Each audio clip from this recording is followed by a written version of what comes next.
আসসালামু আলাইকুম। আজ সকালে ঘুম থেকে উঠে বাহিরের প্রকৃতি দেখে একদম মুগ্ধ। মাশাআল্লাহ, চারিদিকে কুয়াশায় ঢাকা। হঠাৎ এই কুয়াশা দেখে বেশ ভালোও লাগছিল। আসলে এমন কুয়াশা শীত শুরুতে দেখতে পেলে কার না ভালো লাগে। কিছুক্ষণ বেলকনিতে বসে থেকে দেখছিলাম আজকে বান্ধবীর বাসায় দাওয়াত। তার জন্য ছোট্ট একটু প্রিপারেশন করব, যা আজকে রান্নার কোনো ঝামেলা ছিল না।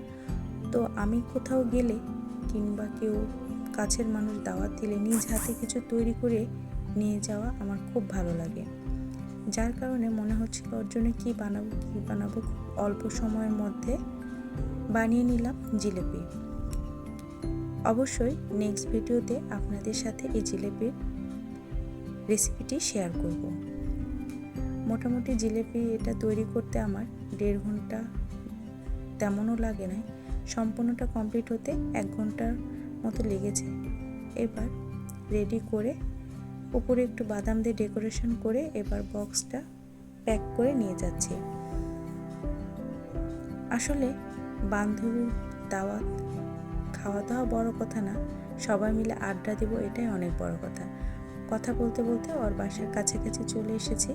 এবার নেমে উপরে যাব। আসলে বান্ধবীরা মিলে সবাই আড্ডা দিতে লাগলে আসলে ওভাবে ব্লগ করা হয় না কিংবা ভিডিও করার সিচুয়েশান থাকে না। তারপরেও খাবারের ছোট্ট একটু শর্ট করে রেখেছিলাম, যেটি আপনাদের সাথে শেয়ার করলাম।